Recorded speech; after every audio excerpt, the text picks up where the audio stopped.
Cette année, Nord-Image fête ses 20 ans. Faisons ensemble un retour dans le temps où tout a commencé. Et c'est aux côtés de Marc Debové, en 2001, à Blangy-sur-Brel, que l'aventure a débuté. Toutes les plaques de verre s'étaient cassées. C'est Fredo qui a monté Nord-Image avec mon aide au départ. On s'est lancés tous les deux, comme des cow-boys. On a scellé nos montures, on est parti comme ça. Il a d'abord fallu trouver un nom. Au studio de Blangy, rue Saint-Denis, il a fallu refaire les planchers, refaire les peintures, et ça on l'a fait nous-mêmes. Le point de départ, c'est bien la photo, et on a pris notre voiture, on a mis des cartes de visite dans la poche, et on est allé voir en fait tous les industriels du Vimeux. Et en 2006, quand Fred a vu que je partais à la retraite, il a cherché un nouveau local qu'il a trouvé à Abbeville. Quand j'ai commencé la photo, j'avais 14 ans. J'avais un oncle photographe, déjà ça m'a un petit peu mis dans le bain, copain de son père. C'est toute une histoire de famille. On a commencé avec les mariages, les portraits, les communions, tout ce qui était photographe de campagne à l'époque. Avec un appareil photo argentique. Avec un appareil photo argentique. Le premier appareil photo, ça a été un Asahi Pentax, un 24-36. Asahi Pentax Spotmatic. Les photos se faisaient toutes seules, le photographe il était pour rien. J'ai commencé à ce moment-là à essayer la photo industrielle. Et j'ai pas fait qu'essayer, j'y suis allé carrément. Et puis j'ai réappris mon métier différemment. De l'argentique au départ, s'est transformé en appareil numérique.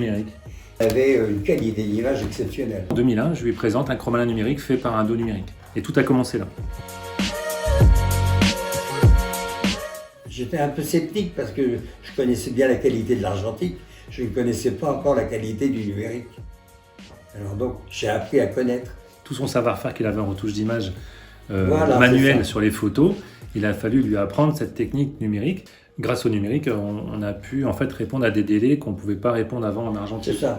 Et même au niveau qualité. Et même au niveau qualité de travail. Ah, oui. Après, on a commencé avec un dos numérique en 6 millions de pixels.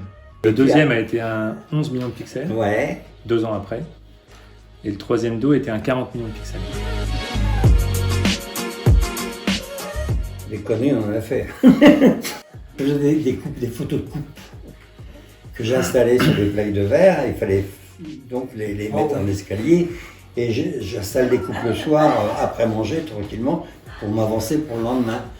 Et puis, sur mes fameuses plaques de verre quand même assez épaisses. Ma photo était prête, j'avais fait mon cadrage et tout pour le lendemain. On monte, on va se coucher, je redescends le lendemain. Toutes les plaques de verre s'étaient cassées, c'est-à-dire que les unes sur les autres, les coupes esquintées. Alors tout ce que j'avais fait la veille au soir a été broyé.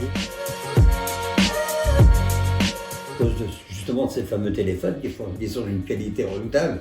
Déjà, à l'époque où je travaillais encore, on sentait venir avec l'appareil numérique qui coûtait pas très cher, mais enfin les gens avaient quand même la possibilité de pouvoir faire leurs photos eux-mêmes.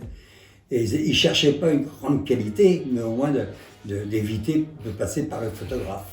Mais tout ça, ça ne va pas en s'arrangeant parce que la qualité de ces appareils-là, des téléphones, est vraiment surprenante. Il y a une forte mise en scène et il faut quand même le photographe, il n'y a pas à tortiller. Aussi, il faut un gros travail après, un travail à l'ordinateur. Là, ici, le photographe et l'agent, c'est nécessaire. Les smartphones sont de plus en plus performants, mais ils sont surtout dotés d'un algorithme que les appareils photo n'ont pas. Pouvoir en fait modifier l'éclairage, l'arrière-plan, le flou. Enfin, on peut déjà traiter l'ensemble de la photo elle-même sur un téléphone portable. Ils ont des algorithmes en fait qu'il n'y a pas sur les appareils photo. Quand demain les appareils photo auront les mêmes algorithmes que les téléphones, là ce sera hyper performant. Mais en tous les cas aujourd'hui, le smartphone c'est la révolution de demain en numérique.